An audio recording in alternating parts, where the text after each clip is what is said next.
600 million தருவதாக கட்டார் அரசாங்கம் எனக்கு கடிதம் அனுப்பி இருக்கிறார். அதை கட்டடத்தை කට්ටුங்கள் උங்களுடைய அரசாங்கம் විවලමතුමා ඒක ආගෙන ඉන්න. කටාර් රජය කිව්වා කෝටි 60ක් දෙන්නම් කියලා. ලියුමකුත් ආවා. අදාළ එමෙතිවරයාට දුන්නා එතුමා කිව්වා කරලා දෙන්නම් කියලා. ලේකම්ට කිව්වා කරන්මු කියලා. මාස 8ක් ග්‍රාන්ට් නිකන් දෙන එක. ගන්න කැමති නැහැ මේ ආණ්ඩුව ඉන්න සමහර නිලධාරියෝ. මේම නිලධාරි වැඩ කරනකොට ආණ්ඩුවටයි හොඳ නැහැ. 2-3 මිලියන් ඩොලර් යනකොට රටට හොඳ නැද්ද?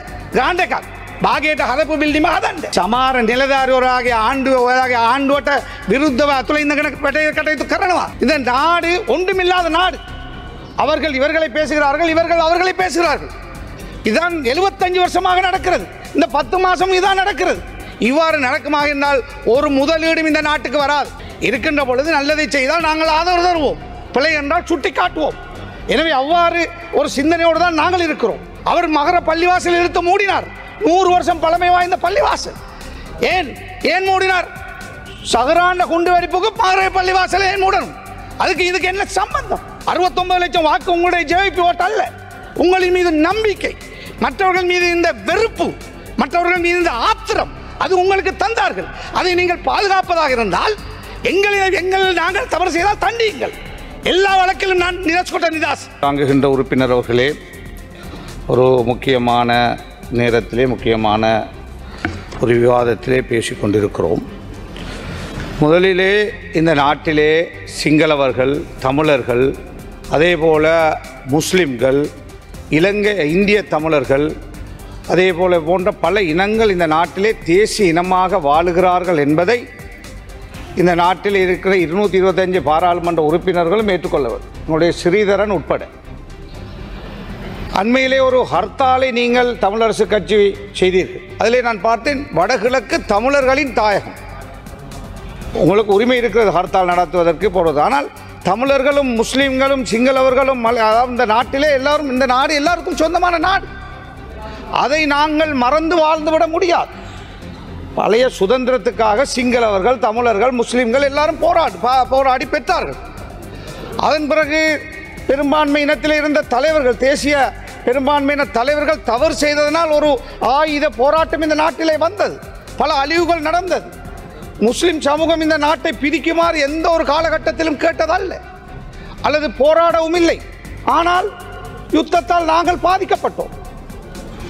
காத்தாங்குடியிலே பள்ளியிலே தொழும்போது சுடப்பட்டார்கள். ஹஜ்ஜில் இருந்து வருகின்ற பொழுது இன்னும் மையத்துக்கள் எங்கே புதைக்கப்பட்டது என்று தெரியாமல் தடுமா வேதனையில் இருந்த குடும்பங்கள் இருக்கிறது. அதே போல செம்மணியிலே செய்த அநியாயம் அது யார் செய்தாலும் அதற்கு தண்டனை கொடுக்க வேண்டும். அந்த குடும்பங்களும் கஷ்டத்திலே, துன்பத்திலே, வேதனையிலே தான் இருப்பார்கள். இங்கு வட்டக்கலை சொன்னது போல, டிப்யூட்டி மினிஸ்டர் சொன்னது போல, உங்களோட உம்மா மற்றவங்க உம்மா சும்மா, அப்படியான ஒரு நிலையிலிருந்து நாங்கள் விடுபட வேண்டும். எல்லோரும் நாங்கள் புத்தியாக சிந்தித்து இந்த நாடு நமது நாடு என்று நாங்கள் சிந்தித்தால் நிச்சயமாக நாம் வாழாவிட்டாலும் நமது பிள்ளைகளாவது இந்த நாட்டில் நிம்மதியாக நாளை வாழ முடியும். எனவே அதற்காக ஹர்த்தால் விஷயத்திலே உங்களுடைய அந்த 2 கோரிக்கைகள், தமிழர் தாயகம், அடுத்தது இராணுவத்தை வெளியேற்ற வேண்டும், இது 2 தான் அந்த கோரிக்கை. அவ்வாறான ஒரு ஹர்த்தாலை செய்துவிட்டு முஸ்லிம் சமூகமும் இதற்கு ஆதரவு தாருங்கள், முஸ்லிம் கட்சிகளும் ஆதரவு தாருங்கள் என்று கேட்பது சரியா என்று நான் கேட்கிறேன். எனவே ஒரு ஹர்த்தாலை போட முன்னர் அது எவ்வாறான கட்சிகளுடைய ஆதரவு தேவை என்றால் எல்லோரையும் அழைத்து நீங்கள் பேசியிருக்க வேண்டும். அல்லது ஜனாதிபதியத்திலே நாம் போய் சொல்ல வேண்டும், இதை செய்யுங்கள், இது தவறு, இது இப்படி ஆமிக்காரர்களுக்கு பவர் இல்லை இவ்வாறு கொள்வதற்கென்று இதை நாங்கள் சொல்லி பார்த்துருக்கோம். அவர்கள் செய்யவில்லை என்றால் நாம் எல்லாருமா சேர்ந்து ஹர்த்தாலை போட்டிருக்கலாம். இந்த நாடு ஒன்றுமில்லாத நாடு.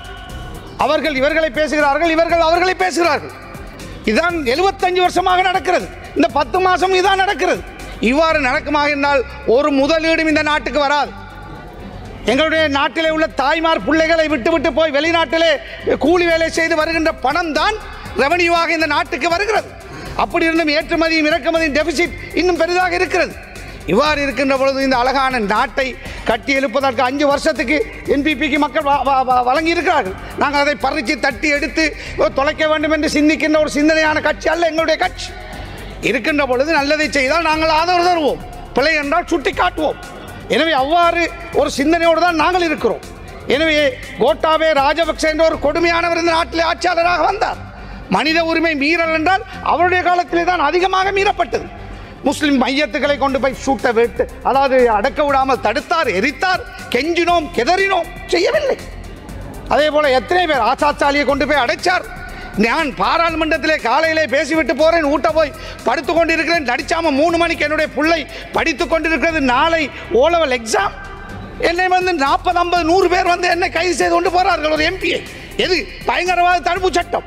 இப்பொழுது நான் நிதாஸ் அந்த கேஸில் இப்படியான ஒரு கொடுமைக்காரன் கோட்டாபே. அவர் மகர பள்ளிவாசல் இழுத்து மூடினார். 100 வருஷம் பழமை வாய்ந்த பள்ளிவாசல். ஏன் மூடினார்? சஹரான குண்டு வெடிப்புக்கு மகர பள்ளிவாசல் ஏன் மூடணும்? அதுக்கு இதுக்கு என்ன சம்பந்தம்?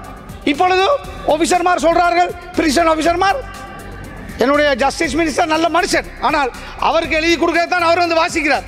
என்ன சொல்றார்கள்? இது அங்குள்ள 100 வருஷமாக பிரச்சனை இருக்கவில்லை. சஹரான் குண்டு வச்ச பிறகு அந்த பள்ளிவாசல் அங்கு பிரச்சனையாம். நான் முலபெறவர்களுக்கு நான் சொன்னேன், இதை நீங்கள் செய்து கொடுங்கள். உங்களுக்கு 70% முஸ்லிம்கள் ஜனாதிபதி தேர்தலில் அனுரவின் மீது நம்பிக்கை வைத்தார்கள், போட்டார்கள். எங்களுடைய வடகிழக்கில் 40-50% முஸ்லிம் மக்கள் உங்களுக்கு வாக்களித்திருக்கிறார்கள்.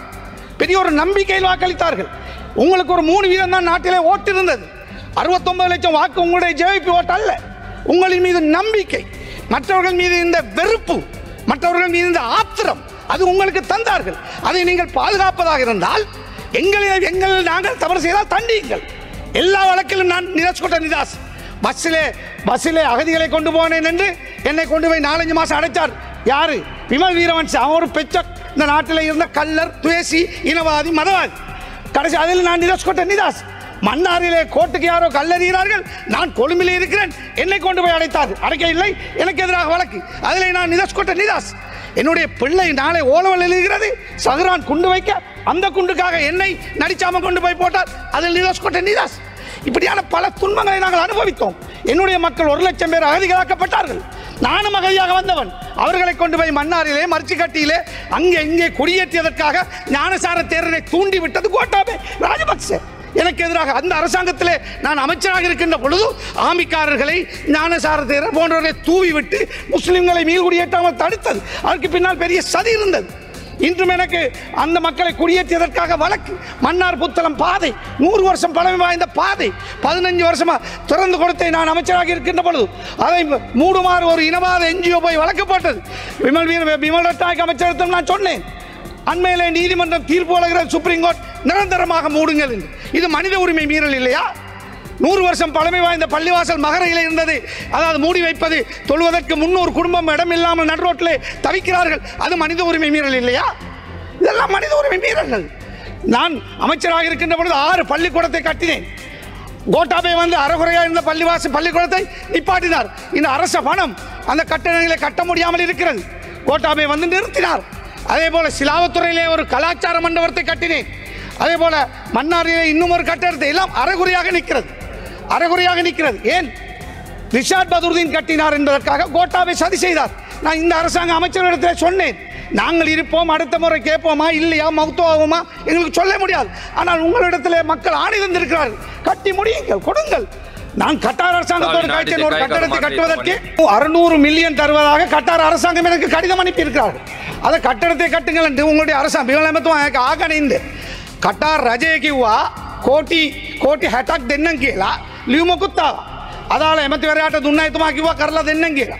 ලේකම්ට කිව්වා කරන්මු කියලා. මාස 8ක් ග්‍රාන්ට් නිකන් දෙන එක. ගන්න කැමති නැහැ මේ ආණ්ඩුව ඉන්න සමහර නිලධාරියෝ. මේම නිලධාරි වැඩ කරනකොට ආණ්ඩුවටයි හොඳ නැත්තේ. ඩොලර් 2-3 මිලියන් ඩොලර් එනකොට රටට හොඳ නැද්ද? ග්‍රාන්ට් එකක් භාගයට හදපු බිල්ඩිම හදන්න. ඒ වගේ සමහර නිලධාරිවරයාගේ ආණ්ඩුව ඔයාගේ ආණ්ඩුවට විරුද්ධව අතුල ඉඳගෙන කටයුතු කරනවා.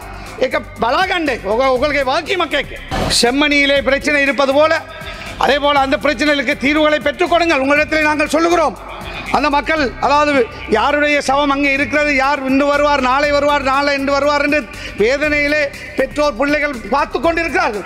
எனவே யார் செய்தாலும் தண்டிக்கப்பட வேண்டும். இந்த அரசாங்கத்திலே நாங்கள் அதை பார்க்கிறோம். ஒரு சிலர், அதாவது இராணுவத்தினர், அதே மாதிரி புலனாய்வு பிரிவினர் கைது செய்யப்படுகிறார்கள் தவறுகளுக்காக. அதை சிலர் தூக்கி பிடிக்கிறார்கள். அதாவது எதிர்கட்சியிலே முந்தைய அரசாங்கம் செய்தவர்கள், அவர்களுடைய கோலைகளாக போலீசாரை, ஆர்மியை, நேவியை பயன்படுத்தியவர்கள், தங்களுடைய அரசியலுக்காக பயன்படுத்தியவர்கள், இன்று தவறு, அன்று அவர்கள் செய்த தவறுக்காக இன்று சிறையிலே அடைக்கப்படுகின்ற பொழுது நேவிக்கு ஒரு சட்டம், ஆர்மிக்கு ஒரு சட்டம், போலீஸுக்கு ஒரு சட்டம், மனிதர்களுக்கு ஒரு சட்டம், ஆளுங்கட்சிக்கு ஒரு சட்டம், எதிர்கட்சிக்கு ஒரு சட்டம் என்று பார்க்க முடியாது. தண்டிக்கப்பட வேண்டும். அது எந்த அரசாங்கம் இருந்தாலும் அவர்கள் நியாயமாக நேர்மையாக செயல்பட வேண்டிய பொறுப்பு இருக்கு. அது இன்று இருக்கிற ஐஜிபியாக இருக்கலாம் அல்லது யாராக இருக்கலாம், சரியாக செயல்படாவிட்டால் இன்று இல்லாவிட்டால் நாளை இன்னொரு காலத்தில் அவர்கள் தண்டிக்கப்படுவார்கள். அதே போல எங்களுடைய ஒரு அரசாங்க அதிபர் இருந்தார், முஸ்லிம் அரசாங்க அதிபர் ஹனீஃபா என்கின்றவர் இருந்தார். கோட்டாபே ராஜபக்ச வந்ததோடு உடனடியாக அவரை நிறுத்தினார். இந்த நாட்டிலே நாங்கள் 10% வாழுகிறோம். විමලමතුමා මොට ආගන්නමේ පොට සියට 10ක් මේ මුස්ලිම් ජනතාව ජීවත් වෙනවා. ඒ ජනතාව ආසාවක් තියෙනවා ඒ අපිට ඒක දිශාපතියක් කෙනෙක් පත් කරන්න බැරිද කියලා. අපි එක්කෙනෙක් හිටියා ගෝඨාභය ආපු ගම අයින් කරලා දෙන්න. ඒ වගේම සමහර ප්‍රශ්න තියෙනවා. දැන් ඊයේ පෙරේදා ඔයගොල්ලෝ এডুকেෂන් රිෆෝම් කමිෂන් එකක් පත් කරා. கல்விக்காக ஒரு ரிஃபார்ம் கமிட்டி ஒன்று அமைச்சிருக்கிறீர்கள். நானும் பார்த்தேன் யாரெல்லாம் அதில் ஏன் ஒரு இந்த நாட்டிலே 10% முஸ்லிம் சமூகம் வாழுகிறார்கள். ஏன் ஒரு முஸ்லிம் இல்லையா படித்தவர் அந்த அதில் ஒரு கமிட்டியிலே போடுவதற்கு? எங்களுக்கும் சில பிரச்சனைகள் இருக்கிறது. இந்த மாதிரியான விஷயங்கள் அங்கே பேசுவதற்கு. සභානායකතුමා ඔබතුමා කිව්ව ආකාරයට මුස්ලිම් ශාසනඥයෙක් එකට පත් කරනවා. පත් කරන්න යන්න. Thank you. அதே போல் உங்களுடைய அரசாங்கத்தில் நான் வேண்டிக் கொள்வது, தயவு செய்து நீங்கள் அதாவது இப்படியான கமிட்டிகளை போடுகின்ற பொழுது, டாஸ்க் போர்ஸ்களை போடுகின்ற பொழுது எல்லா இனத்தவர்களையும் மதத்தவர்களின் கல்விமான்களை அரசியலுக்கு அப்பால் போடுங்கள். நல்லதை தருகிறோம். இந்த நாடு முன்னேற வேண்டும். நாங்கள் வாழ்ந்தது போதும்.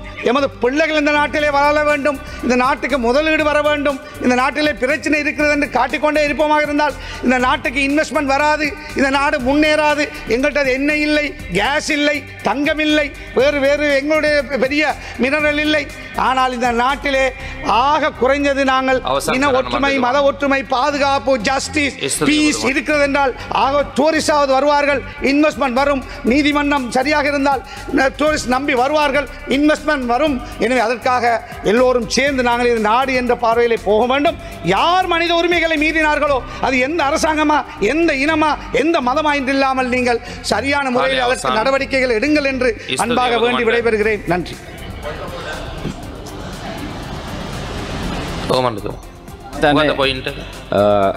எமது பாராளுமன்ற உறுப்பினர் குறிப்பிட்டார், அண்மையிலே இருந்த ஹர்த்தால் வடகிழக்கு தமிழ் தாயக என்ற ஸ்லோகத்தின் அடிப்படையில் அந்த ஹர்த்தால் நடைபெற்றது. ஆனால் துரதிருஷ்டவசமாக முஸ்லீம் காங்கிரஸ் கட்சியும் அதற்கு ஆதரவு தெரிவித்த என்பதை இந்த இடத்திலே சந்தர்ப்பத்திலே கூறிக்கொள்ள விரும்புகின்றேன். அதே போன்று மகர பள்ளிவாயில் சம்பந்தமாக குறிப்பாக அதன் தரப்பு கலந்துரையாடலை நாங்கள் மேற்கொண்டு வருகின்றோம்.